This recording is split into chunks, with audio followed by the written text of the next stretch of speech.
Bakit nga ba ayaw nang magsuot ng swimsuit si Venus Ra? And finally, the Philippines! Sa ganda ng kanyang katawan, si Venus Ra ang isa sa mga frontrunners para manalo noon ng corona para sa Miss Universe noong taong 2010. Isa rin siya sa mga crowd favorites noon. Pero bakit nga ba ayaw na niyang magsuot ng mga ganitong uri ng swimsuit ngayon? Si Venus Ra ay nagtapos ng cum laude sa kursong Communication Arts, major in Journalism sa Bicol University. Nagtapos din siya ng master's degree in Community Development sa UP Diliman noong taong 2017. Noong July 2021, nag-graduate din siya sa Oxford Center for Christian Apologetics sa Oxford, England. Dahil sa taas niyang 5'9", talino at diskarte, napasok ni Venus Ra ang mundo ng pageantry. Pero alam niyo bang sa kabila ng kanyang glamorosa, elegante at nakakabighaning imahe sa stage, si Venus Ra ay nagmula sa pamilya ng mga magsasaka sa Bicol. Sa pilapil ng kanilang palayan, nag-iinsayo noon si Venus Ra upang gumanda ang kanyang paglalakad sa stage noon. Lumaki ako na hindi nakikilala yung totoo kong tatay na isang Indian national. Although I had a stepfather, growing up without knowing my biological father left a huge vacuum in my heart. In the mid-80s, yung nanay ko nagtrabaho sa abroad bilang isang domestic helper at iniwan niya yung 4 niyang anak sa lola ko sa Pilipinas. She worked in Doha, Qatar, where she met my father. I was born out of wedlock, and several months after my birth, my mom brought me to the Philippines, and I grew up with my 4 older half-sisters and my grandmother who are farmers. Magsasaka po kami sa probinsya. Dahil sa lumaki siyang walang tatay, hindi nawala kay Venus Ra ang pangarap niyang magkaroon ng father figure sa kanyang buhay. Ang akala niya noon, tanging ang pag-aasawa lamang ang makakatupad ng kanyang kagustuhang mapunan ang hinahanap niyang father figure sa kanyang buhay. I had a relationship at an early age of 16 with a man who was way older than me. I was longing for love, protection, and for a father figure, but I was looking for those in the wrong places and in the wrong people. I engaged in immoral relationship because I thought, pag mahal mo, ibibigay mo lahat. Even if the person is just your boyfriend, and you give everything, including your body. Noong 2008, sumali si Venus Ra sa Miss Earth Philippines at noong 2010, naging kinatawan siya ng Pilipinas para sa Miss Universe pageant. Maria Venus Ra, 22, Philippines. The Philippines! Whoa! Come on!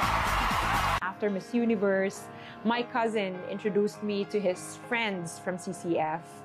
They brought me to church, and on that day, I heard the gospel again. I fully understood the gospel at that time. He, being a good father, still accepts me and his family with arms wide open. That day, I repented from my sins, asked for forgiveness, and surrendered my life to Jesus. Maraming opportunities ang nagbukas para kay Venus Ra mula nang siya ay sumali sa Miss Universe. Hindi lamang pagsasaka ang pwede niyang pagkakitaan ngayon. Nagkaroon siya ng showbiz at modeling career. Subalit ang kanyang muling pagyakap sa pananampalataya sa Diyos ang bumago sa kanyang pagtingin sa buhay, maging ang kanyang choices sa kasuotan tulad ng pagsusuot ng mga mapangahas na swimsuit. That day, I repented from my sins, asked for forgiveness, and surrendered my life to Jesus. At first, I was afraid to fully commit my life to Jesus because I thought I might lose the things that I have. I was still enjoying my Miss Universe crown. I have a new stint in the show business. I'm able to give my family a comfortable life. Natatakot ako na ibigay lahat sa Panginoon. Kasi akala ko, if I will fully give my life to Jesus, I might lose everything. But God's word in John 10:10 became so true to me. It says, "The thief comes only to steal, kill, and destroy. I came that you may have life and have it abundantly." By God's grace alone, He slowly but surely removed the things that are not pleasing to Him, like immoral relationships, selfish ambitions, fear, insecurities, and many more, and replace it with love, peace that comes only from the Lord. Mula nang yakapin niya ng mahigpit ang kanyang pananampalataya sa Diyos, maraming mga bagay ang naging mailap sa kanyang buhay tulad ng kanyang love life.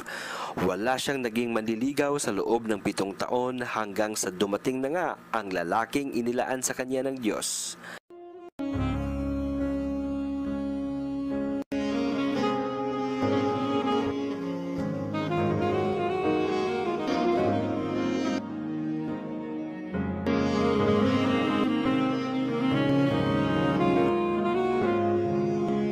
I still do not know what the future holds for me, but one thing I know, my Heavenly Father holds my future.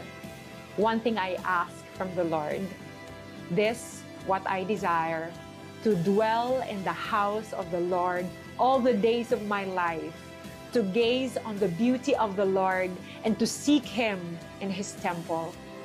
I'm waiting for that day that my perishable crown will be replaced by imperishable ones from Jesus. And that He would tell me face to face, "Well done, good and faithful servant." My name is Dinos, once lost but now found, once fatherless but now adopted by the King of Kings and the Lord of Lords. To Jesus be all the glory and honor and praise. Kung nagustuhan po ninyo ang mga ganitong uri ng content, maaari po kayong mag-comment, mag-like, mag-share at mag-follow ng ating Facebook page.